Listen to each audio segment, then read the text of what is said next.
Students, welcome back. So now in civics we are starting our fourth chapter, fundamental rights, part 1.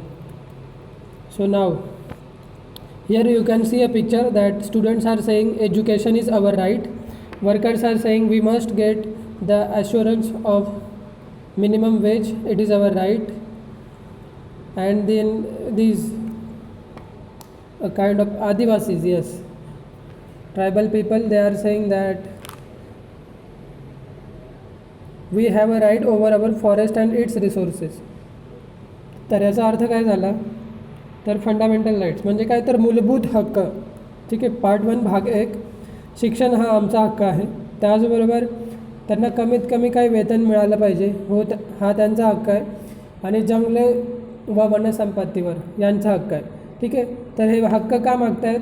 Obviously हे समजा कामगार आहेत तर त्यांना त्यांचं वेतन मिळत नसेल, काही विद्यार्थी आहेत ज्यांना कामावर पाठवलं जात असेल किंवा बळजबरीने कामावर ठेवलं असेल तर त्यांना शिक्षण घेण्याची इच्छा आहे पण ते घेऊ शकत नाही आहे. So that's why they are saying education is our right. And then at the same time these adivasis are there. So from many generations, from many years, hundreds of years, they are staying or living in forest jungles, and they are from there only they get their earnings as well as livings. So and if government म्हणजे जर सरकारने त्यांच्यावर काही नियम लावले, कायदे लावले आणि त्यांना जंगलातून बाहेर जायला सांगितलं, so it will not be possible for them to survive outside because they are habitual to this place and it will become very difficult for them. So this is there, we can see it here. So now let's find out what to find out. You must be aware of children's rights. म्हणजे काय, तर बालकांचे जे हक्क आहेत ते तुम्हाला माहीत असतील. त्यांचे महत्त्वाचे 2 हक्क तुम्ही सांगू शकाल का? ठीक आहे, सो काय 2 हक्क असतात बालकांचे ते तुम्हाला इथं लिहायचं आहे. So this 1 2 3 4 5 6. So 6 questions for homework. So we are aware of terms like women's rights, rights of tribals, rights of farmers and so on. There emerge some questions regarding these rights. Okay, so this is not question, this is so now what are the uses of rights? ठीक आहे, म्हणजे जर हक्कांचा काय उपयोग असतो, ठीक आहे, तर मग ते हक्कांचा काय उपयोग आहे, what are the uses of rights. ठीक आहे, next is do they have to be given by somebody. ठीक आहे, म्हणजे काय, तर हक्कांचा काय उपयोग असतो आणि ते कोणी द्यायचे असतात का. ठीक आहे, so next, can rights be taken away. आणि जे आपल्याला मूलभूत हक्क दिले आहेत सरकारने किंवा आपल्या कॉन्स्टिट्यूशनने, सो ते हक्क काढता येतात का. Next is if rights are taken away who should we contact for redressal.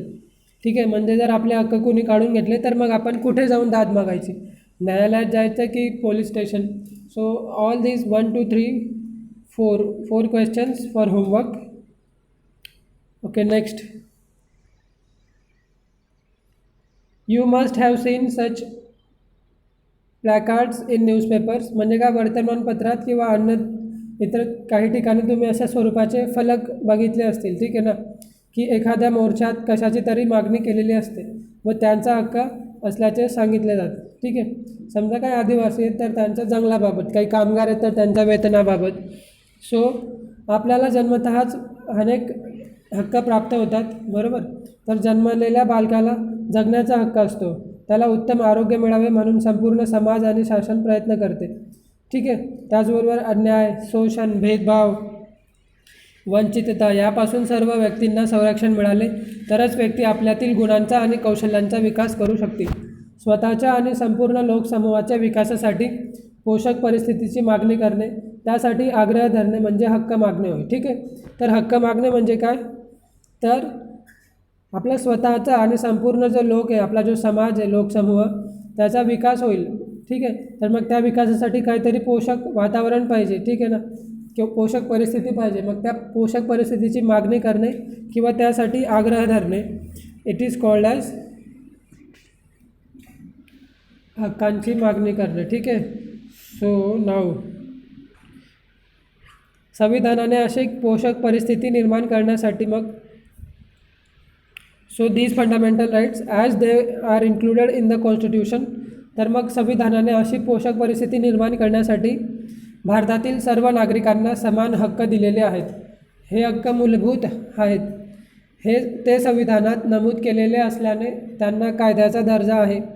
या हक्कांचे पालन सर्वांना बंधनकारक आहे. So for everybody to abide by these rights. बंधनकारक. टू अबाइड बाय म्हणजे काय तर बंधनकारक. So use your imagination and rewrite. Do you have pet animals म्हणजे कुत्रा, मांजर, गाय, म्हैस, शेळी यांसारखे पाळीव प्राणी तुम्ही पाळत असाल. समजा जर तुम्ही त्यांची खूप काळजी घेता, ठीक आहे, त्यांच्यावर खूप प्रेम करता, ठीक आहे. मग ह्या प्राण्यांना जर बोलता आलं असतं तर मग त्यांनी तुमच्याकडून कोणते हक्क मागितले असते, ठीक आहे. हे तुम्हाला 2 ते 3 ओळीत लिहायचं आहे. Next, our rights as mentioned in the constitution. ठीक आहे. तर मग संविधानात नमूद केलेले आपले हक्क. तर संविधानात भारतीय नागरिकांच्या हक्कांची नोंद आहे. हे हक्क कोणते आहेत ते पाहूया. सो राईट टू इक्वॅलिटी म्हणजे काय तर समानतेचा हक्क. तर मग अकॉर्डिंग टू म्हणजे समानतेच्या हक्कानुसार राज्याला भारतीय नागरिकांमध्ये उच्च नीच, श्रेष्ठ कनिष्ठ, स्त्री पुरुष असा भेद करून कोणालाच वेगळी वागणूक देता येणार नाही. ठीक आहे. म्हणजे जे भारतीय नागरिक आहेत तर भारतीय सरकारला कोणी श्रीमंत, गरीब, उच्च नीच, श्रेष्ठ कनिष्ठ किंवा स्त्री पुरुष असा भेदभाव करता येणार नाही आणि कुणालाही वेगळी वागणूक देता येणार नाही. तर कायदा सर्वांसाठी सारखाच असतो. अनेक कायदे असे असतात की जे आपल्याला संरक्षण देतात. उदाहरणार्थ विना चौकशी अटक करण्यापासून आपल्याला संरक्षण मिळते. ठीक आहे. असे संरक्षण देतानाही शासनाला भेदभाव करता येत नाही. Okay. So also the state cannot discriminate while extending such protection.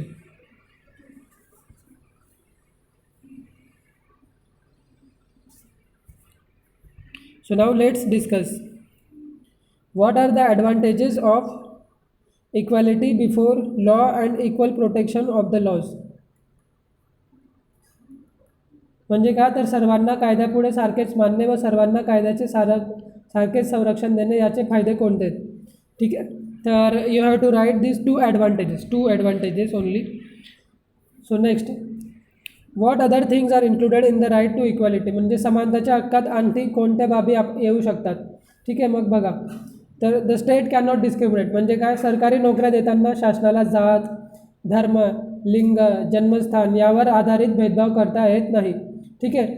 आपल्या देशातील अस्पृश्यता पाळण्याच्या अमानवी प्रथेला कायद्याने नष्ट करण्यात आले आहे.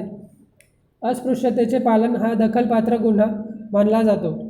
भारतीय समाजात समता निर्माण करण्यासाठी या प्रथेचे निर्मूलन केले आहे. ठीक आहे. तर मग लोकांमध्ये श्रेष्ठ व कनिष्ठ असा भेद दाखवणाऱ्या पदव्या देण्यास संविधानाने बंदी घातली आहे. उदाहरणार्थ राजा, महाराजा, राव बहादर इत्यादी. ठीक आहे. तर हे सगळं बंद झालं आहे. राजा, महाराजा, राव बहादर have been abolished. So do you know तुम्हाला माहीत आहे का की द कॉन्स्टिट्यूशन प्रिव्हेंट्स म्हणजे विषमता जोपासणाऱ्या समाजात फूट पाडणाऱ्या आणि नागरिकांमध्ये भेद करणाऱ्या पदव्या राज्याला देता येत नाहीत. परंतु समाजाच्या विभिन्न क्षेत्रात गौरवास्पद कामगिरी करणाऱ्यांना मात्र शासन पद्मश्री, पद्मभूषण, पद्मविभूषण यासारख्या पदव्या देते. भारतरत्न ही आपल्या देशातील सर्वोच्च नागरी पदवी किंवा सन्मान आहे. ठीक आहे. सो संरक्षण दलातील कामगिरीसाठी म्हणजे मेडल्स ऑफ ऑनर. तर मग संरक्षण दलातील कामगिरीसाठी परमवीर चक्र, अशोक चक्र, शौर्य चक्र अशी सन्मानाची पदके दिली जातात. So now next question for homework is that which awards are awarded to the people who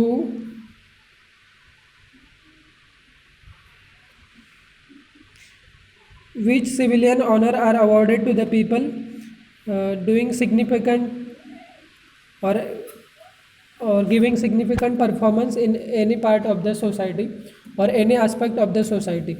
Civilian honor. Okay. So अशा पदव्यांमुळे such awards don't bestow any special म्हणजे अशा पदव्यांमुळे अनेक नागरिकांना नसलेले असे कोणतेही खास अधिकार किंवा विशेष अधिकार त्या व्यक्तींना मिळत नाहीत. ठीक आहे. परंतु त्यांच्या कामगिरीचा गौरव अशा पदव्या देऊन केला जातो. ठीक आहे. मग आता जसं की परमवीर चक्र किंवा पद्मभूषण, पद्मविभूषण तर हे पर्सनल नाही आहे. त्यांचं जे काम आहे त्याला तो अवॉर्ड दिला गेला. ठीक आहे. त्यांना स्वतःचा अवॉर्ड नाही तो. सो राईट टू लिबर्टी स्वातंत्र्याचा हक्क, लिबर्टी म्हणजे स्वातंत्र्य, फ्रीडम. सो संविधानाने दिलेला हा एक अत्यंत महत्त्वाचा हक्क असून त्यात व्यक्तीच्या दृष्टीने आवश्यक अशा सर्व प्रकारच्या स्वातंत्र्याची हमी दिली आहे. ठीक आहे. तर मग काय त्याच्यात, तर freedom of speech and expression म्हणजे भाषण आणि अभिव्यक्ती स्वातंत्र्य आहे. अभिव्यक्ती म्हणजे आपल्याला स्वतःला व्यक्त करण्याचा, आपले विचार मांडण्याचा स्वातंत्र्य किंवा हक्क. ठीक आहे. फ्रीडम टू असेंबल पीसेबली, शांततापूर्वक एकत्र येण्याचे आणि सभा घेण्याचे स्वातंत्र्य आहे. त्याचबरोबर संस्था संघटना स्थापन करण्याचे स्वातंत्र्य आहे. भारताच्या प्रदेशात कोठेही फिरण्याचे स्वातंत्र्य आहे. त्याचबरोबर भारताच्या प्रदेशात कोठेही वास्तव्य करण्याचे स्वातंत्र्य आहे. आपल्या निवडीचा उद्योग व्यवसाय करण्याचे स्वातंत्र्य आहे. ठीक आहे. Okay. So now next, do this. Following are the actions of A, B and C. Which kind of freedom do you connect with them? So A established Adivasi Cooperation Forum to solve the problems of tribal people. ठीक आहे. मग अने काय केलं तर आदिवासींचे प्रश्न सोडवण्यासाठी आदिवासी सहकार्य मंच स्थापन केला. तर मग हे काय आहे? ठीक आहे. तर मग हे कोणतं आहे की संस्था व संघटना. ठीक आहे ना. आता संघटना स्थापन केली, एक मंच स्थापन केला आहे. अचं काम काय म्हणजे त्याने केलं आहे की संस्था व संघटना स्थापन केली. ओके. सेकंड, बीने आपल्या वडिलांचे बेकरी उत्पादन गोव्यातून महाराष्ट्रात आणण्याचे ठरवले. ठीक आहे. आता बघा हा कोणता आहे, हा हक्क आहे की भारताच्या म्हणजे आपल्या आवडीचा उद्योग व्यवसाय करण्याचे स्वातंत्र्य आणि कुठेही वास्तव करण्याचे स्वातंत्र्य. ठीक आहे. तर त्याला वडिलांचा जो बेकरीचा उद्योग आहे तो पुढे चालवायचा आहे, त्याचं स्वातंत्र्य, आणि गोव्यातून महाराष्ट्रात आणायचं आहे. तर मग कुठेही जाऊन वास्तव्य करणे किंवा व्यवसाय करण्याचा जो अधिकार आहे ते त्याला मिळालं आहे. ठीक आहे. व्यवसाय करण्याचे स्वातंत्र्य. Next, see found some lacunae in the new tax policy. अच्छा, करविषयक धोरणात लॅकुने म्हणजे काय तर उणिवा, कमतरता. तर मग त्याविषयी त्या व्यक्तीने एक लिहून वृत्तपत्राकडे दिला. म्हणजे त्याच्यात आता त्याचं फ्रीडम ऑफ एक्सप्रेशन, त्याने त्याचे विचार मांडले. Okay. So I think this is done. So do you know, तर तुम्हाला माहिती आहे का, the constitution has given us many rights. म्हणजे संविधानाने आपल्याला अनेक हक्क दिलेले आहेत, परंतु त्याचा बेजबाबदारपणे वापर करता येत नाही. अशा वागण्यामुळे इतरांचे नुकसान होणार नाही याचे आपण भान ठेवले पाहिजे. आपल्याला बोलण्याचा हक्क आहे, परंतु चितावणी देणारे लिखाण किंवा भाषण करता येणार नाही. म्हणजे काय तर आपल्याला कोणालाही असं एजिटेट म्हणजे लोक एक प्रकारे त्यांच्या मनात असंतोष किंवा राग उत्पन्न होईल अशा प्रकारचं लिखाण किंवा भाषण आपण करू शकत नाही. तसं केल्यास आपल्याला शिक्षा होऊ शकते.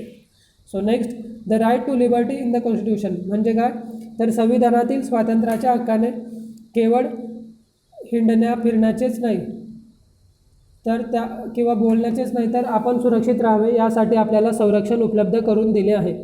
कायद्याचे हे संरक्षण सर्वांना समान रीतीने दिलेले आहे, ते कोणालाही नाकारले जात नाही. उदाहरणार्थ, आपण सर्वांना जगण्याचा हक्क आहे. वर करणे हा हक्क सोपा वाटतो. ठीक आहे. वरून बघितलं तर ठीक आहे की जगण्याचा हक्क, परंतु त्यात खूप अर्थ दडलेला आहे. जगण्याची हमी मिळणे, जगण्यासाठी पोषक परिस्थिती असणे असा त्याचा अर्थ आहे. कोणत्याही व्यक्तीचे जीवित कोणालाही हिरावून घेता येत नाही. Nobody can take in away another's life. Okay. No person can be arrested and detain without any reason. ठीक आहे. मग कुठल्याही कारणाशिवाय कोणत्याही व्यक्तीला अटक करून स्थानबद्ध करता येत नाही. सो ठीक आहे. त्याचबरोबर स्वातंत्र्याच्या हक्कात जे 6 ते 14 वयोगटातील सर्व मुली आहेत त्यांना शिक्षणाचा हक्क दिला गेला आहे. ठीक आहे. तर या हक्कामुळे शिक्षणापासून कोणीही वंचित राहू शकत नाही. Okay. So next, think about it. So जीवित there are some rights supplementary म्हणजे काय आपलं जे जीवन आहे ते कोणीही घेऊ शकत नाही किंवा कोणी कोणाला मारू शकत नाही. या हक्काला काही पूरक हक्क आहेत. उदाहरणार्थ, एकाच गुन्ह्यासाठी 2 वेळा शिक्षा होत नाही. कोणत्याही व्यक्तीला शिक्षा देण्यापूर्वी तिच्यावर असणारे आरोप सिद्ध व्हावे लागतात. हे काम न्यायालय करते. आरोपाशी संबंधित पुरावे गोळा करण्याचे व खटला उभा करण्याचे काम पोलीस करतात. मी गुन्हा केला आहे असे म्हणणाऱ्या व्यक्तीलाही ताबडतोब शिक्षा होत नाही. त्याही व्यक्तीवरील आरोप कायद्याने सिद्ध व्हावे लागतात. या सर्व न्यायालयीन प्रक्रियेला वेळ लागतो, परंतु कोणत्याही निष्पाप किंवा गुन्हा न केलेल्या व्यक्तीला शिक्षा होऊ नये यासाठी हे आवश्यक असते. So now next is right against exploitation. म्हणजे एक्सप्लॉटेशन म्हणजे शोषण, तर मग शोषणाविरुद्धचा हक्क. ठीक आहे. The right against exploitation implies म्हणजे काय, तर शोषण थांबवण्यासाठी शोषणाला बळी न पडण्याचा, आपले शोषण किंवा पिळवणूक होऊ न देण्याचा हक्क शोषणाविरुद्धचा हक्क आहे. संविधानाने एकीकडे शोषणाविरुद्धच्या हक्कातून पिळवणुकीच्या सर्व प्रकारांवर बंदी घातली आहे, तर त्याचवेळी दुसरीकडे बालकांचे शोषण थांबवण्यासाठी विशेष तरतूद केली आहे. त्यानुसार 14 वर्षांखालील बालकांना धोक्याच्या ठिकाणी कामावर ठेवण्यास मज्जाव केला आहे, म्हणजे बंदी केली आहे. ठीक आहे. त्याचबरोबर कारखाने, खाणे यांसारख्या ठिकाणी बालकांची नेमणूक करून त्यांच्याकडून काम करून घेता येणार नाही. एक्सप्लॉटेशन इन्क्लूड्स, तर मग काय काय येतं याच्यात, तर याच्यात बॉन्डेड लेबर म्हणजे काय, तर वेठ बिगारी, कॉन्ट्रॅक्ट केलेला असतो. ठीक आहे. सो वेठ बिगारी किंवा सक्तीने एखाद्या व्यक्तीकडून तिची इच्छा नसताना काम करून घेणे, काही व्यक्तींना एखाद्या गुलामासारखे वागवणे, त्याचबरोबर त्यांना कामाचा योग्य मोबदला न देता त्यांच्याकडून अतिशय कष्ट करून घेणे, त्यांची उपासमार करणे किंवा त्यांच्यावर जुलूम जबरदस्ती करणे हे शोषणाचे प्रकार आहेत. ठीक आहे. शोषण साधारणतः महिला, बालके व दुर्बल समाज घटक आणि सत्ताहीन लोकांचे होते. कोणत्याही प्रकारचे शोषण असो त्याविरुद्ध उभा राहण्याचा हक्क आहे. So let's discuss. ठीक आहे. Children are not employed here असं लिहिलेलं असतं बऱ्याच ठिकाणी. तर ते का लिहिलेलं असतं, कारण की सरकारचे जे ऑफिसर्स आहेत ते बऱ्याच वेगवेगळ्या ठिकाणी जात असतात, तिथे तपासणी करतात की इथे कोणी आपल्या इच्छेविरुद्ध 6 ते 14 वयोगटातील मुलगा काम करतो आहे का. ठीक आहे. किंवा मग त्याची इच्छा आहे तर काय, त्याची काही म्हणजे त्याला काही मजबुरी आहे का त्याची, है ना. सो अशा प्रकारे workers are paid daily here, इथे कामगारांना रोजच्या रोज पगार दिला जातो. ठीक आहे. अशी पाटे आपल्याला बघायला मिळते. मग हेही एक प्रकारे वर्कर्सचं जे शोषण असतं ते ह्या ठिकाणी होत नाही असं दाखवण्यासाठी ह्या प्रकारच्या पाट्या दिलेल्या असतात. अशा पाट्या अनेक दुकानांमध्ये आणि हॉटेलमध्ये तुम्ही पाहता. त्यांचा आणि संविधानातील या हक्कांचा काय संबंध असेल बरे. ठीक आहे. So now you have to write in homework that children and workers. तर हे कोणत्या प्रकारचे 2 राईट्स आहेत. ठीक आहे. ते लिहायचं इथे. तो डेली वेजेस आणि एज्युकेशन वगैरे हे you have to decide now. So let's discuss. The government has made many laws in order to prevent exploitation and to enable every individual to enjoy their freedom. म्हणजे काय, तर शोषण होऊ नये व प्रत्येक व्यक्तीला आपले स्वातंत्र्य उपभोगता यावे म्हणून शासनाने अनेक कायदे केले आहेत. काही कायद्यांचा येथे उल्लेख केला आहे. असे आणखी कोणते कायदे आहेत ते शोधा व त्यांची चर्चा करा. ठीक आहे. सो नाव मिनिमम वेज ॲक्ट म्हणजे काय, तर किमान वेतन कायदा, कारखान्यातील कामाचे तास, विश्रांतीच्या वेळा यासंबंधीच्या तरतुदी. Next the protection of women from domestic violence act. ठीक आहे. आता आपल्याला करायचं काय आहे, तर असे आणखी कोणते कायदे आहेत ते शोधा व त्यांची चर्चा करा. जसं की किमान वेतन कायदा, नंतर महिलांचा घरगुती हिंसेपासून सुरक्षा, हे 2 झाले. नंतर तिसरा आहे की 6 to 14 इयर्स जे चिल्ड्रन आहेत त्यांना फ्री एज्युकेशन. देन 6 to 14 इयरचे जे चिल्ड्रन आहेत त्यांना बळजबरीने ते कामावर ठेवू शकत नाही, हा एक हक्क झाला. ठीक आहे. आदिवासींना त्यांच्या जंगलाचा हक्क. सो वेगवेगळ्या प्रकारचे आहेत. So in this chapter we studied म्हणजे आता भारताच्या संविधानातील समानतेच्या, स्वातंत्र्याच्या आणि शोषणाविरुद्धच्या हक्कांचा आपण येथे अभ्यास केला. 3 हक्क कोणकोणते, equality, liberty and right against exploitation म्हणजे शोषणाविरुद्धचा हक्क, समानता, स्वातंत्र्य आणि शोषणाविरुद्धचा हक्क. सो पुढील पाठात आपण आणखी काही मूलभूत हक्क अभ्यासणार आहोत. So fundamental rights part 2.